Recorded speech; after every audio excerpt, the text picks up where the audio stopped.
Meus irmãos, eu vou repetir o tema do domingo passado e também o texto, tá? Então, abra a sua Bíblia em Romanos capítulo 1, que nós vamos nos deter aí do verso 16 até o versículo 32.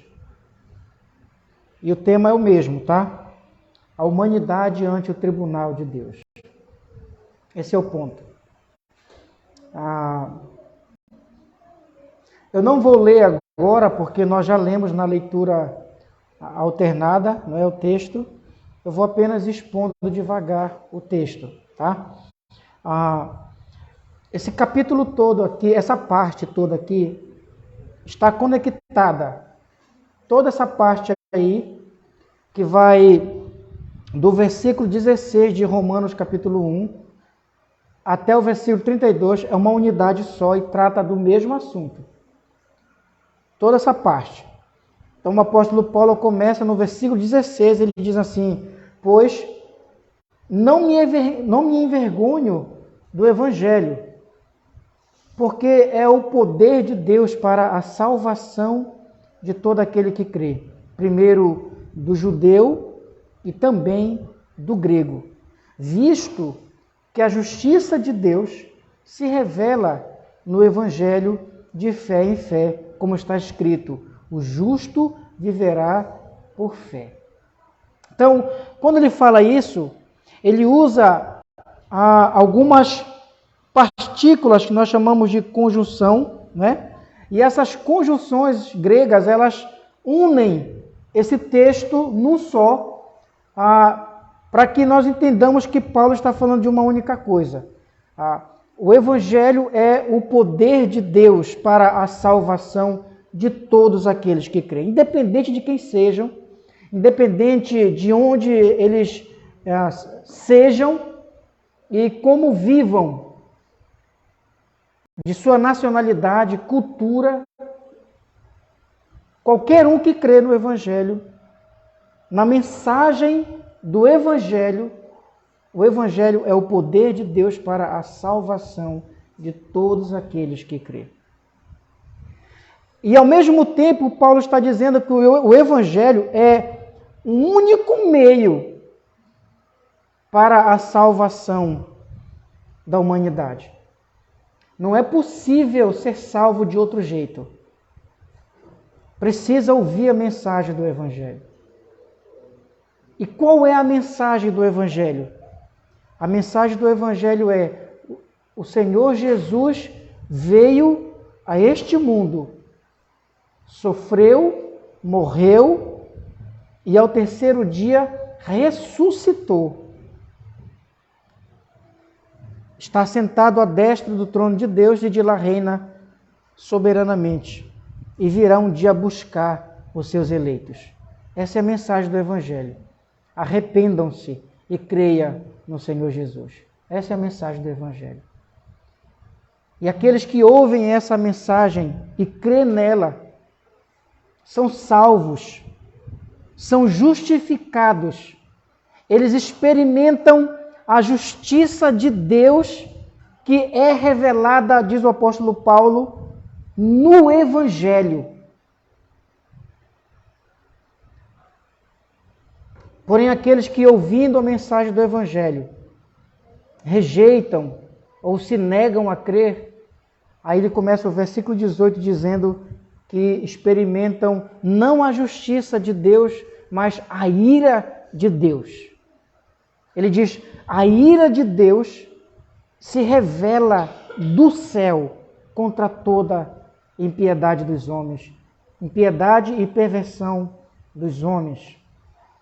Então, aqui o apóstolo Paulo está dizendo o seguinte: existem dois grupos na humanidade. Existem aqueles que estão hoje debaixo da ira de Deus. E o verbo que ele usa aqui, o verbo revelar, né? A ira de Deus se revela, está no presente contínuo, quer dizer que constantemente está acontecendo agora. Eles estão agora debaixo da ira de Deus. Essa é a ideia. E continuamente, enquanto permanecerem nesse estado, igual nós lemos no texto de João capítulo 13, que o Senhor Jesus, lá no versículo 36, diz que aqueles que se mantêm rebelde, a ira de Deus permanece sobre eles. Então Deus não vai se irar um dia com eles. Deus já está irado com eles. E se eles se manterem rebeldes a Deus, Deus vai continuar irado com eles. E não vai se irar um dia, mas já está irado agora. E o que livra uma pessoa dessa ira de Deus, que como nós lemos no Salmo de número 7, é todos os dias, é a mensagem, é a fé na mensagem pregada no Evangelho. A boa nova de que existe salvação e que aqueles que crêem, independente de quem sejam, independente do que fizeram, aqueles que crêem no Evangelho são justificados pela fé, do início ao fim. E aí ele cita o texto de Abacuque. Então veja, fora daqueles que crêem no Evangelho e por isso são justificados, fora esses, toda a humanidade está debaixo da ira de Deus.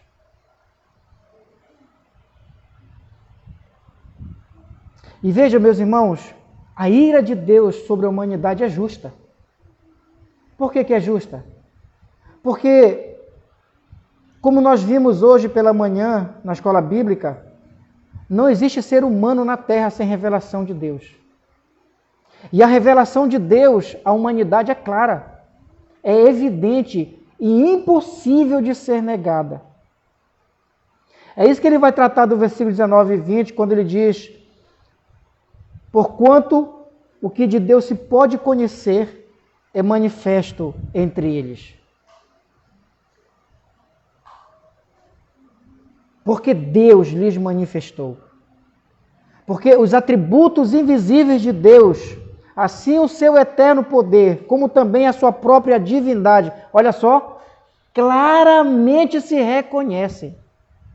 Desde o princípio do mundo, sendo percebidos por meio das coisas que foram criadas.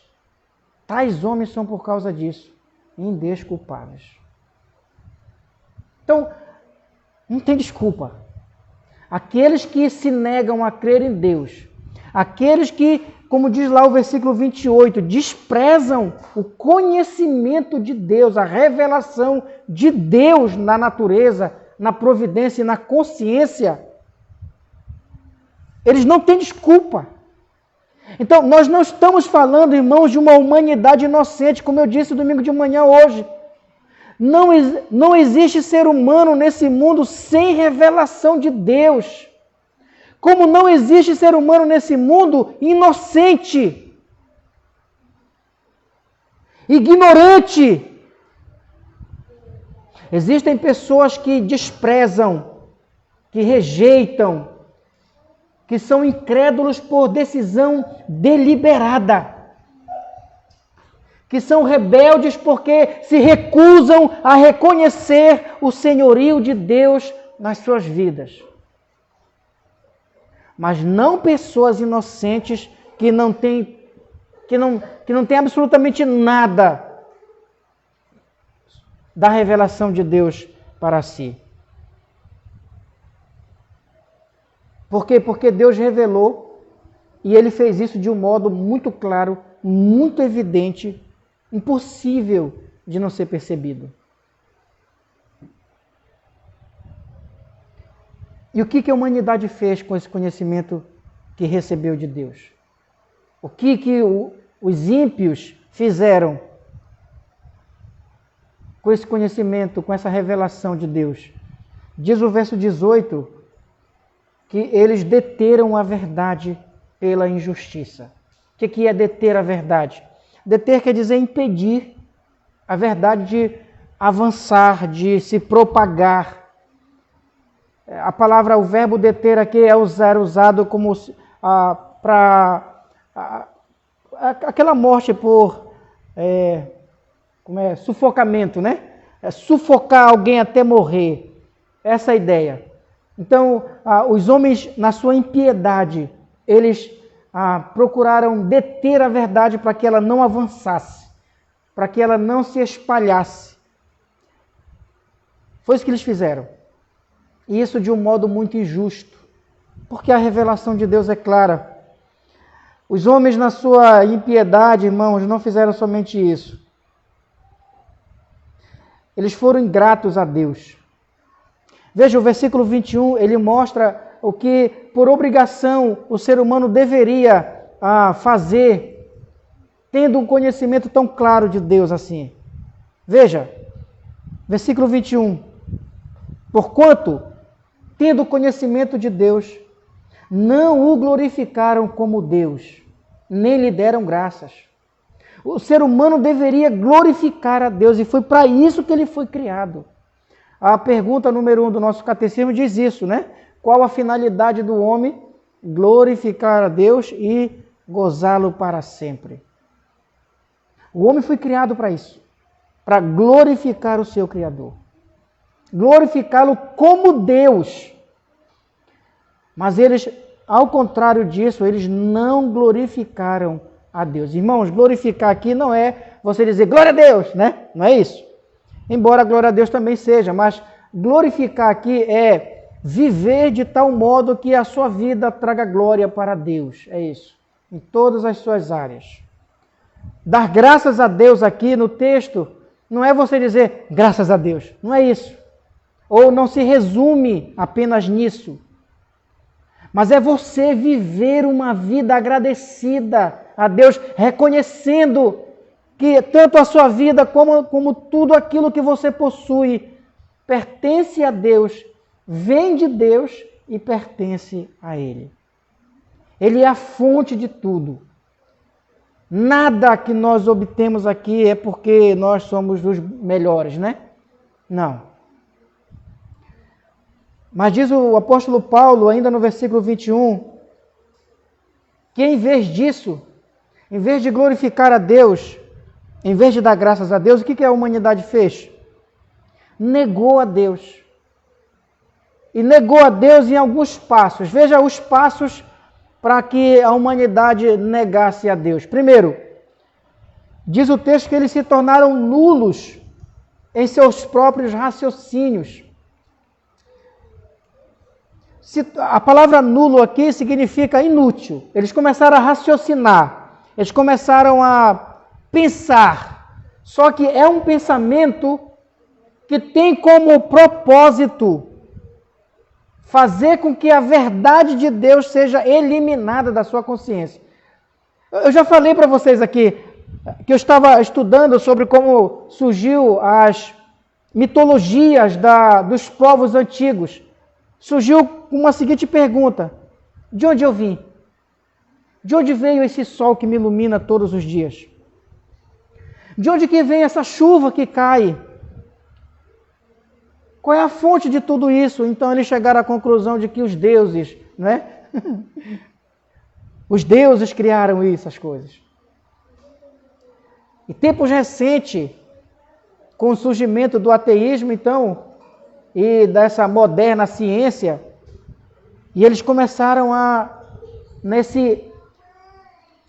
nessa vibe, né, de raciocinar, eles começaram então a dizer que o universo foi criado por uma explosão chamada Big Bang, né? E que o ser humano foi evoluindo do ancestral comum dos macacos e tal, e virou homem, né? O ser humano veio do macaco. Que a humanidade é fruto de um longo processo evolutivo. Esses raciocínios, eles tiram Deus do seu lugar como Criador e colocam coisas tão absurdas como a origem de tudo. E aí o apóstolo Paulo diz que eles começaram a raciocinar e agora o segundo passo é obscurecer o coração insensato. O coração ficou duro, virou pedra. O coração não reconhece mais, não se dobra mais ao Criador. Engraçado, consegue se dobrar a qualquer outra coisa, menos ao Criador. E veja que o apóstolo Paulo diz, inculcando-se por sábios, tornaram-se loucos. Vejam, irmãos, a que situação chega um ser humano que rejeita o conhecimento de Deus? A pessoa fica louca, ela perde a noção das coisas, ela fala coisa que não tem sentido.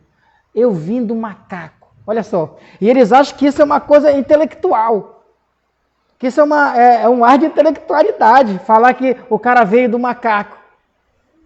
Eles se acham pessoas intelectuais, pessoas inteligentes, falando que o universo organizado como ele é, na sua estrutura, com todas as leis físicas que mantém esse universo, foi criado por uma explosão de gases.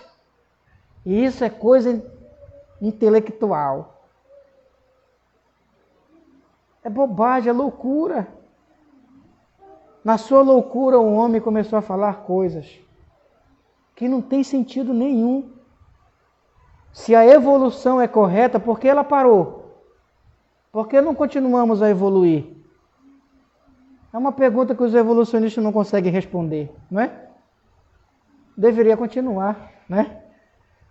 Afinal de contas, é evolução. Por que não continua? Por que os macacos não continuam virando gente? Teve um pastor que chegou a dizer para um cara assim, rapaz, me mostra uma foto tua que eu quero ver se tu tem cara de macaco quando tu era criança, né? Para te virar o que tu é agora.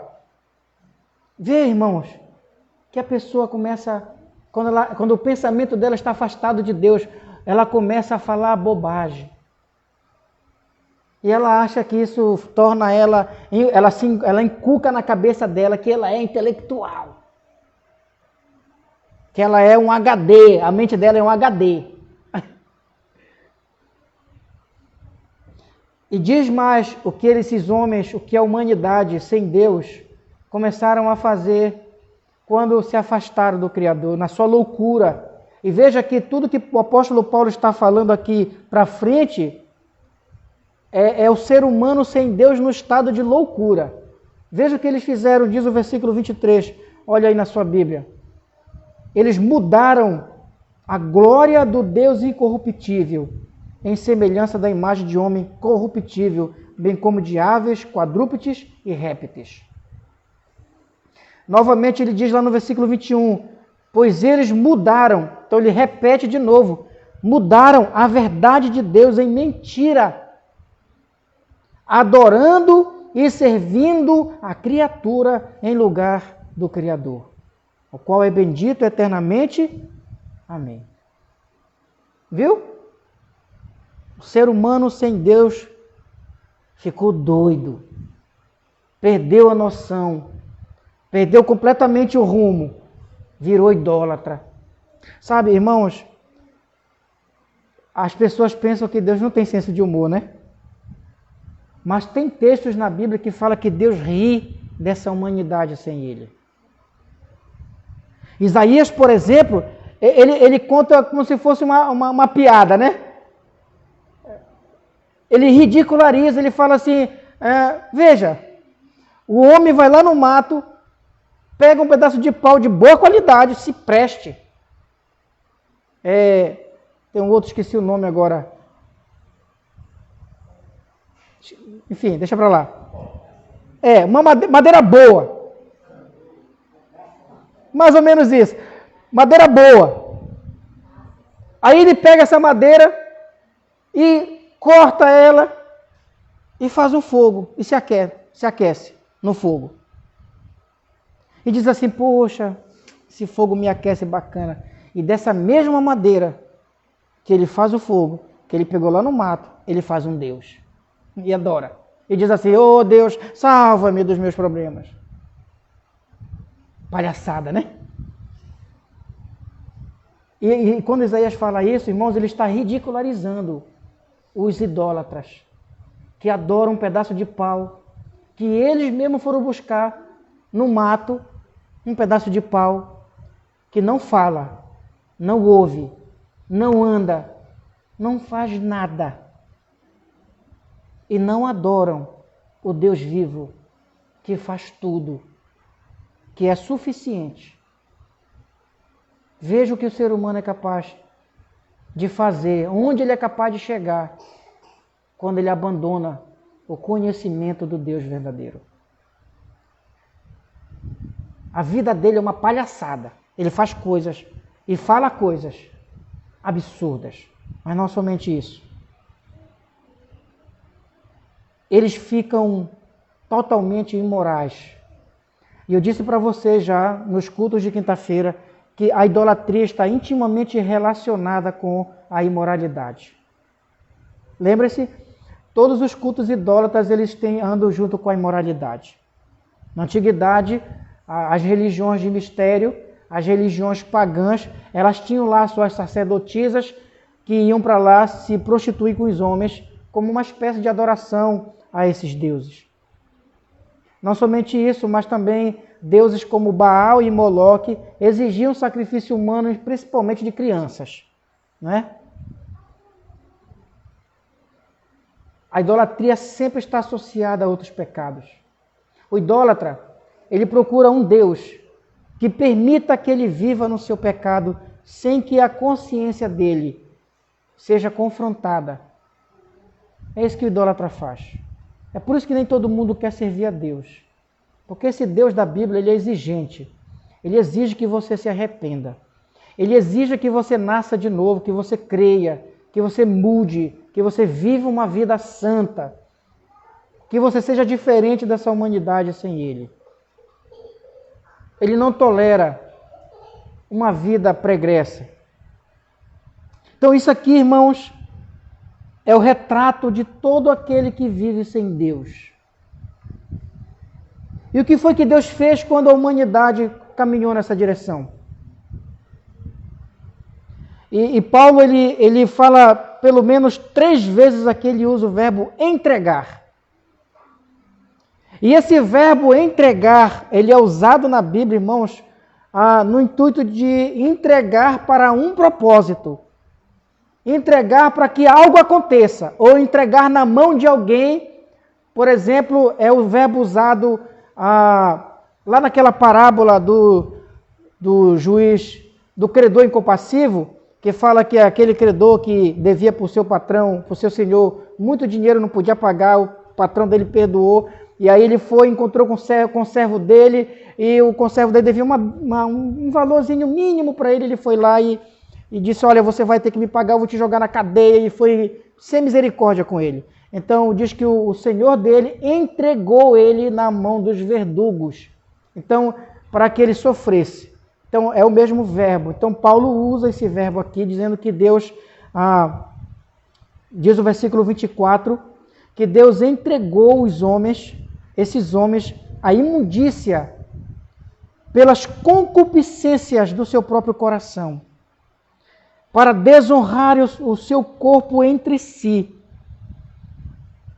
No versículo 26 ele diz de novo que Deus entregou esses homens a paixões infames, porque até as mulheres mudaram o modo natural de suas relações íntimas por outro contrário à natureza. Lá no 28, ele diz de novo, e por haverem desprezado o conhecimento de Deus, o próprio Deus os entregou a uma disposição mental reprovável. Irmãos, a homossexualidade é o ápice da idolatria e da rebelião contra Deus.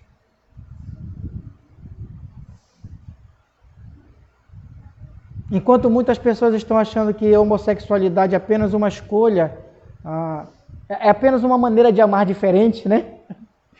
O que a Bíblia fala é que homossexuais ofendem a Deus, despertam a ira de Deus de um modo muito baixo, fazendo que Deus realmente se indigna, porque já é o nível mais profundo da idolatria, de um coração rebelde a Deus. E Deus entrega. A ideia aqui, irmãos, é que mesmo entre os ímpios, há uma ação de Deus que refreia o mal. Quando você vê uma sociedade muito imoral, muito idólatra, parece que não tem freio, é porque Deus já tirou o freio ali. Deus já entregou. Quando você vê uma pessoa desenfreada, fazendo coisas que talvez ela nunca fez, mas ela do nada começou a fazer essas coisas e ela não tem controle, ela não tem freio, Deus já tirou o freio. Você sabe qual é o maior juízo de Deus na vida de uma pessoa, de uma sociedade? É Ele tirar o freio e entregar. Sabe, Deus tem uma maneira muito diferente do que nós imaginamos de punir. Se você teima com Deus, Ele entrega a você aquilo que você tanto busca. Sabe? Ele faz isso. Foi o caso de Saul, nós lemos lá no 1 Samuel, né, capítulo 28, me parece, né? Ele buscou tanto a falar com os mortos, que Deus fez vir um morto vir até ele, para entregar um juízo a ele. Lá em 2 Tessalonicenses, Paulo fala alguma coisa muito parecida com isso no capítulo 2, lá no versículo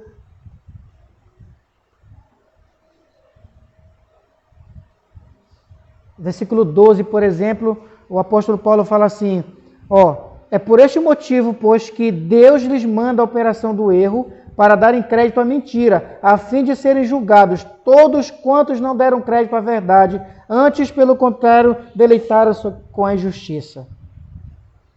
Sempre amaram a mentira. Então Deus agora vai entregar eles a mentira.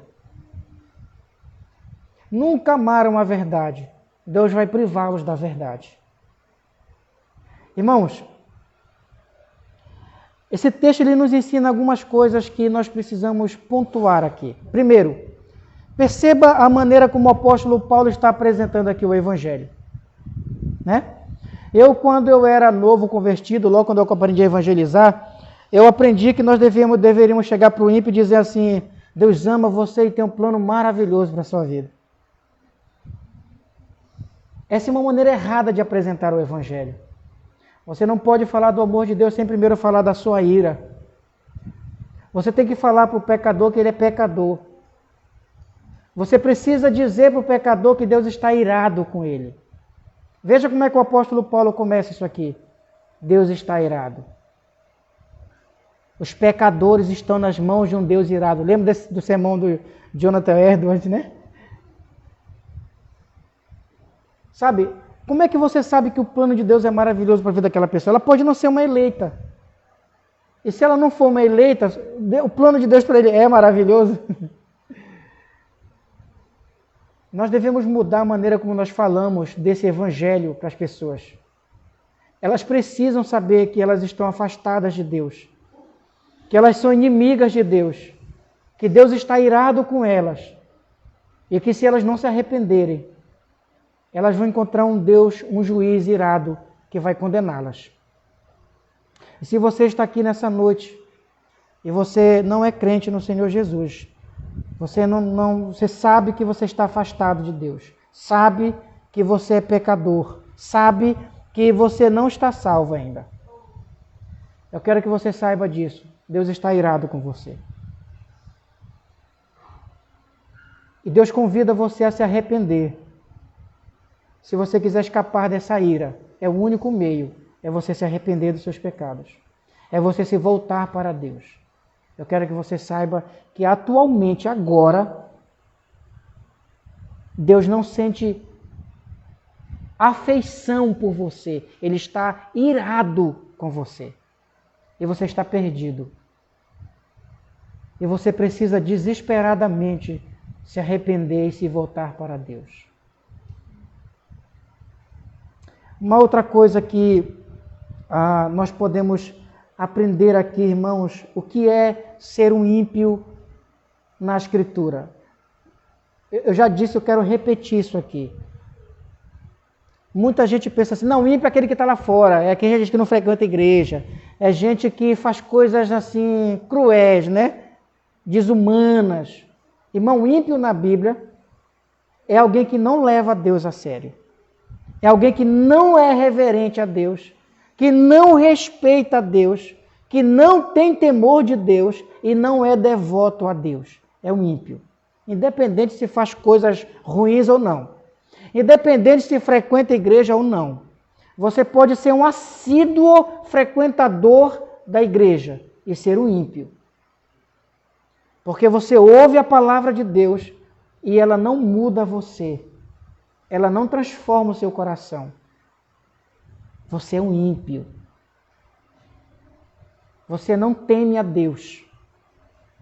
Porque o temor de Deus faz com que nós nos afastemos do mal. Faz com que nós evitemos o pecado. Aquilo que desagrada a Deus. Se eu faço o que desagrada a Deus, eu sou ímpio. Então, entenda o que é ser ímpio. Ímpio é todo aquele que não tem temor a Deus, nem reverência, nem devoção a Deus. É ímpio. Mesmo que frequente igreja, mesmo que seja batizado, mas se a sua relação com Deus se resume apenas em aparência, é ímpio. É ímpio. A terceira coisa que eu gostaria de pontuar aqui nesse texto para nós, meus irmãos, é que a pior maneira de Deus disciplinar, punir pecadores impenitentes é entregá-los aquilo que eles tanto procuram, aquilo no qual eles tanto teimam. Deus tira o freio. Então, às vezes a pessoa pensa assim, eu estou vivendo em pecado, mas parece que Deus não está muito preocupado com isso, porque não acontece nada comigo, não cai um raio na minha cabeça, está tudo certo, né?